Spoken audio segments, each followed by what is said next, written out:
Much, Chris, and it's really good to be here in Mackenzie. Perhaps not for the topic at hand, and we're working on that, but it's good to see all you out really working for your community. I want to welcome everyone here today and thank you for coming out to make your voices heard. I want to first acknowledge that we're on the traditional territories of the Saukene people. I just want to say it's not easy for a politician to stand in front of a community talking about tough times and challenges ahead, but that's what your community and others are dealing with. This rally isn't about me or any of the MLAs or the MP on the stage. It's about you, and it's about what you're doing to stand up for your community. That's why the first thing I want to tell you is that this government supports workers and is looking for ways to support the community. You don't need me to tell you that the interior forest industry is facing some challenging circumstances, and you and your community are feeling the brunt of it. I could stand here and start throwing blame around about how we ended up where we are today, but I'm not here today to do that. Everyone here knows about the history that led to this, and casting blame does nothing to help you. Not a day goes by that I'm not thinking about the workers and communities who are being affected by these closures and curtailments. I live in a town that has had its own experience with a mill closure, so I've witnessed some of what you're going through. And it doesn't help to have politicians offer up unworkable solutions or make commitments that can't be kept. That just later becomes a slap in the face to workers and community members. The way I operate, and it's part of the reason I've been elected 3 times in Stikine, is if I say it, I'll do it, and if I can't do it, I won't say it. If I say it, I'll do it, and if I can't do it, I won't say it. So that leads me to one thing I want to address right off the bat, and that frequently comes up as a possible solution, and that's stumpage rates. It's very easy to suggest the government could simply reduce the stumpage rates, and this would miraculously solve many of the challenges facing industry. However, this fails to recognize that stumpage rates are at the very heart of one of the longest running trade disputes between Canada and the US.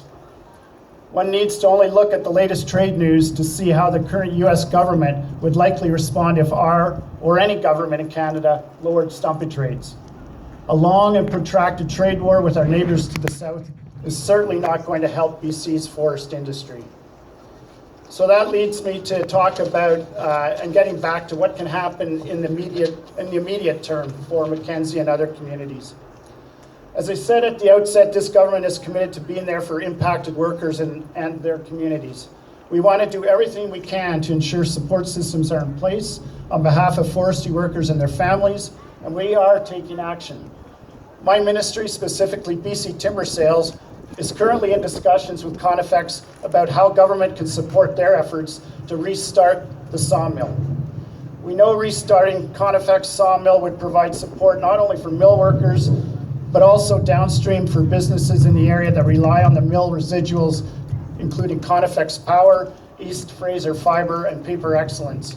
And that's why we're doing everything we can to ensure there is fibre available for the Conifex mill. BC Timber Sales is working with Conifex to address some short-term fibre access issues, and we are confident that those details will be worked out by the end of this month. And it's our hope that this support from our government enables Conifex to restart their sawmill here in Mackenzie in September.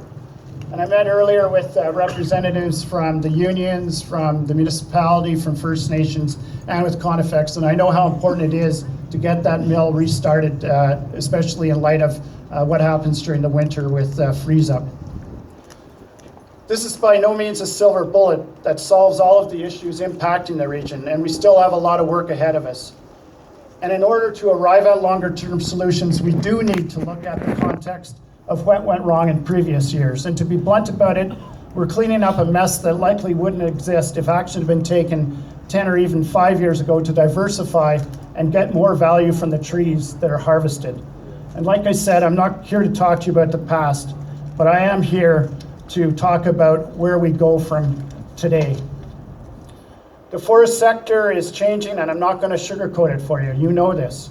The future of this industry will not look much like it did for your grandparents or even the ones your parents knew. Our government is facing up to the challenges in the interior forest sector. We're going to do everything we can to make sure industry stays competitive and the people and communities that count on forestry jobs have a more secure future. Revitalizing forestry in this province is important, and we want to make sure that we get it right, especially for communities like yours. And that's why, as part of our revitalization plan, we're asking for local input and insight into how we want to shape a prosperous, competitive, and culturally sensitive interior future forest sector. And it's why our government invited coalitions in each timber supply area comprised of industry, labor, First Nations, and leaders in the forest-dependent communities to work together to develop a new vision for the interior forest industry at the regional level. At the end of the day, our forests are here for the benefits of everyone, and we need to make sure that we account for the interests of all British Columbians when we make decisions. While we're working to shape the future of BC's forest industry, we're also taking action to address the issues facing families and communities here and now. We are now leading community transition responses for resource-based communities like yours experiencing significant job loss impacts through supports and services including job fairs, skills training and career counseling, support for families, as well as economic diversification strategies with the end goal for people being able to stay in your community. Mill it where you log it. And that's part of what we're looking at. I've also let the federal government know that they also need to step up to the plate with funding for impacted workers and communities in BC. And they also need to press the gas pedal on getting a softwood lumber agreement, because it's been long enough that our forest sector has been unfairly targeted by duties from our largest forest market. The challenges facing our forest sector today, these are the challenges, and we're building for the long term, and it's going to take a little bit of time to get through this. It's a complex issue that simply won't be fixed by a one-size-fits-all approach. I can't hear you. Speak up for Mackenzie. And that's what I'm going to do. Mackenzie matters. Mackenzie matters. Our government believes that people like you, people speaking out, people who rely on the forest sector should have a central role in charting the path forward for our forest sector. Working together, we will overcome the challenges we face today and develop a competitive, sustainable future for BC's forest sector. I want to leave you today with the clear message that our government is committed to the workers and community members here in Mackenzie, and that we're in your corner. From what you've shown today and from the past on your resiliency, your creativity, your determination, I'm confident Mackenzie has a solid future. Mackenzie matters. Thank you.